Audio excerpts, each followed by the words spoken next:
The film opens with former I Love Lucy staff members speaking before a camera as though it were a documentary. Executive producer/head writer Jess Oppenheimer and staff writers Bob Carroll Jr. and Madeline Pugh discuss the events that unfolded during a particularly tumultuous week during the show's production, since their main star was accused of communism. Lucille Ball and Desi Arnaz were known for their roles on the show as Lucy and Ricky Ricardo, but those closest to them knew about their chaotic relationship.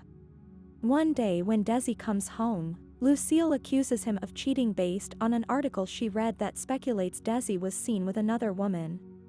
He defends himself and says that the photo was from a past summer retreat. Just as Lucille and Desi engage in the throes of passion, they overhear a radio report in which Lucille is accused of being a member of the Communist Party. Monday, table read, the cast and crew are gathered as they wait for Lucille and Desi to show up. Co-stars Vivian Vance and Bill Frawley, who play Ethel and Fred Mertz, are discussing how a child actor from another show is a communist. The younger Jess, Bob, and Madeline all sit anxiously. Lucille and Desi are meeting with their lawyers to discuss Lucille's alleged affiliation. She explains that 20 years earlier when voting, she innocently checked the box because of her grandfather's association with communism. They are allowed to continue filming their show, and Desi vows to not let anything happen to Lucille. The couple then joins their crew to sit down for the reading. Lucille makes criticisms about the joke setup for the episode, which annoys the writers. The older Jess, Bob, and Madeline discuss how Lucille and Desi met. He starred in a film version of a maligned Broadway show, Too Many Girls, and Lucille was cast in the film, looking unrecognizable because she had makeup on from a different film. The two later chatted, and Desi became enamored with Lucille. He took her to dance rumba and later went home to spend time together. In the morning, Lucille called her fiancé to call him out for being a cheater and saying that she is leaving him. After the reading, Bill asks Desi if he was scared when communists came for his family in his native Cuba, as Bill thinks Desi doesn't scare easily. Desi disagrees and says there's a lot that scares him. He then goes to meet with Lucille, thinking she is still concerned about the communism claims, but she is dwelling on the claims that Desi is cheating on her. Tuesday, blocking rehearsal, Lucille and Desi announce to the staff that they are expecting a child. Despite the concern about showcasing a pregnant woman on national television, they congratulate the couple. Lucille and Desi then notice an episode the writers are working on called Lucy Goes to Italy, in which the Ricardos and Mertzes go on vacation to Europe. Lucille envisions that scene from the script where Lucy makes wine by stomping grapes.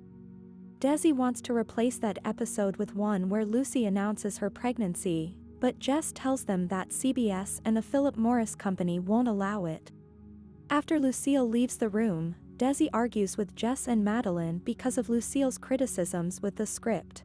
If you have come this far in the video, please subscribe to this channel to never miss amazing content like this. The older staff comments on how Lucille and Desi eloped, but they weren't in a happy relationship since they never saw each other due to their busy work schedules. Lucille in the studio and Desi playing with his band at nightclubs. Desi eventually invites Lucille to watch him perform.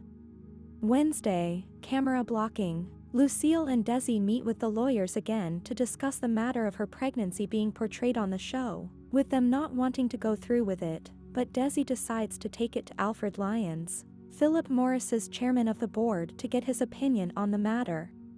Meanwhile, Madeline brings Vivian breakfast despite that not being her job, and Vivian figures that it was a move on Lucille's part since Vivian has been losing weight from a diet, and the implication is that Lucille doesn't want anyone looking better than her on screen.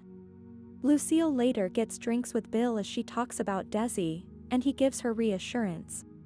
Older Madeline mentions how Lucille wanted to transition to bigger film roles. She scored the female lead role in The Big Street, beating out Rita Hayworth and Judy Holliday. Lucille later meets with RKO's head of production, Charles Kerner, Brian Howe.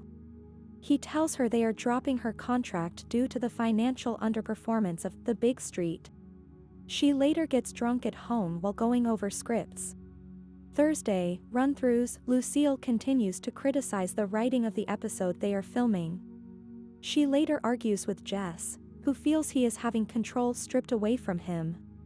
However, Lucille confides to Jess that she needs his help in saving her marriage. Afterward, she talks to Madeline, who argues that Lucy on the show is too infantile, in part for her propensity for saying "wah" when she's upset.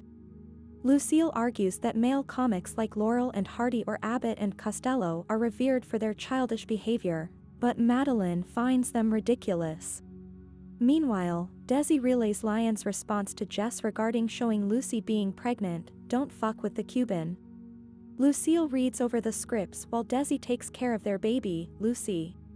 She later calls Bill and Vivian to meet at the studio at 2 a.m. to rearrange the dinner scene. They rehearse the scene in a different setup per Lucille's direction. Lucille later does a radio program, My Favorite Husband. The producers admire her physical movements despite it being a radio production, and Jess informs Lucille that the producers want to make a televised version of My Favorite Husband. I hope you enjoyed the video. Let us know in the comment section below which movie you want us to recap next. As always, until the next time.